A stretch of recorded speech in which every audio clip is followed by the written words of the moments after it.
Hello everyone, how's it going?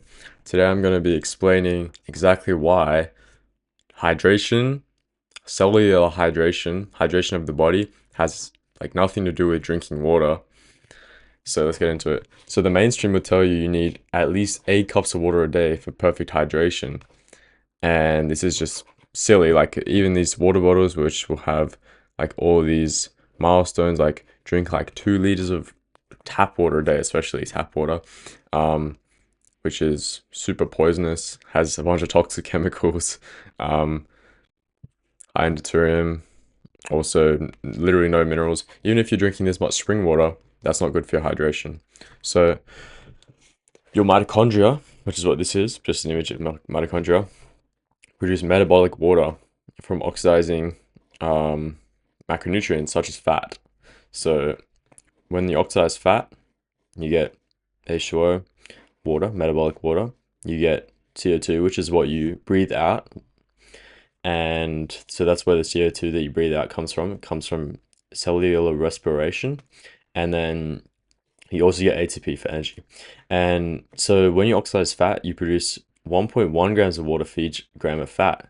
So you're actually producing more water than you are metabolizing fat. And you're producing this at 120 parts per million deuterium, which is optimal for mitochondrial health for your nanometers.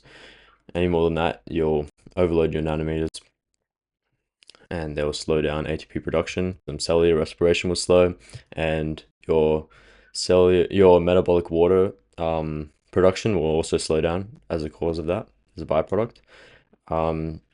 So for example, if you eat 100 grams of fat, animal fat, you'll produce 110 or 108 grams of water. And this is why camels can go 7 months without drinking water, because these big humps are full of fat, right? It's full of fat and they're just metabolizing that, using it for energy. They're going through cellular respiration all the time, and their mitochondria are healthy, so they can produce as much metabolic water as they need just from this fat. Right? There are a few reasons why we need to actually drink water, and I have a full guide on hydration in my private community. We need to actually drink liquids. I don't recommend just drinking a bunch of water, obviously. This is because of mitochondrial dysfunction. The cellular respiration is inhibited. So we're not getting enough metabolic water. So there are a few things that cause this. Mainly would be EMFs and also deuterium content in food. Okay, moving on. Electrolyte balance.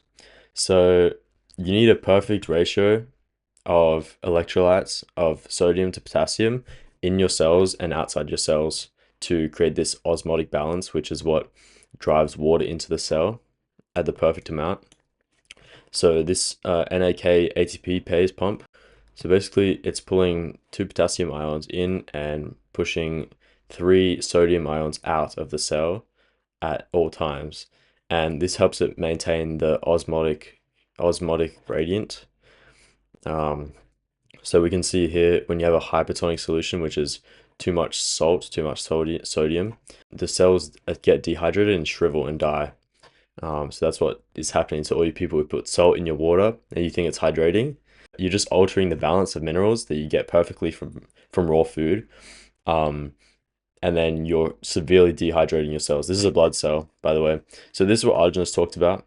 The cells clump, and this is because of cellular dehydration. This is perfect cell, perfect osmotic gradient, isotonic solution. So perfect osmotic gradient, perfect ratio of Na to K.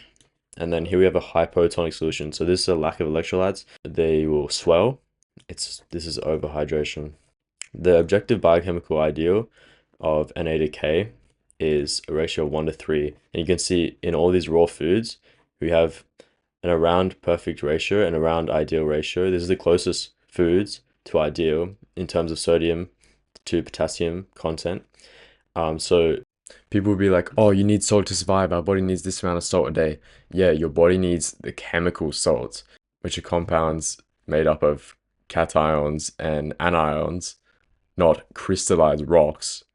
If you try to eat salt, you try to eat crystallized salt straight, you're gonna be in pain. Your throat's gonna hurt, your mouth's gonna hurt. This is because it's like killing your cells because of this insanely high sodium to potassium content, which you would never find in any actual natural foods or water. You can see here this ratio is greatly different to the ratio of modern diets, which is usually swapped around. It's usually at least 2 to 1 in sodium.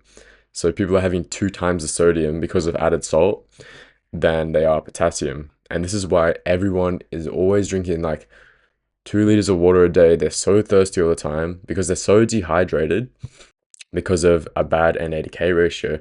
And this is also something people talk about in the LooksMax community. This is why coconut water, for example, can debloat you because it's very hydrating. It has a lot of potassium, more than sodium, closer to the ideal, so that you'll be more hydrated than you were before. But you only need excess potassium when you eat excess sodium to balance it. That's why it works, right? But if you're eating raw red meat, if you're eating raw seafood, drinking raw milk, you'll never need to balance this with added potassium because you will always have the perfect ratio of 1 to 3 NA to K. So, guys, this is why hydration has nothing to do with how much water you drink. It's all to do with the electrolyte balance and metabolism, cellular respiration. So throw out this stupid water bottle, right? Stop drinking 8 cups of water a day, especially tap water. And by the way, spring water is also not ideal because it's around 150 parts per million deuterium. So it also contributes to your mitochondrial dysfunction. So guys, if you want to actually learn how to hydrate yourself properly ancestrally, there's a guide in my community about how to do this. It's a community I run with another creator, Nicodem. We also offer private coaching, so link in the description for that. Go check it out if you would like. Thanks for watching, guys.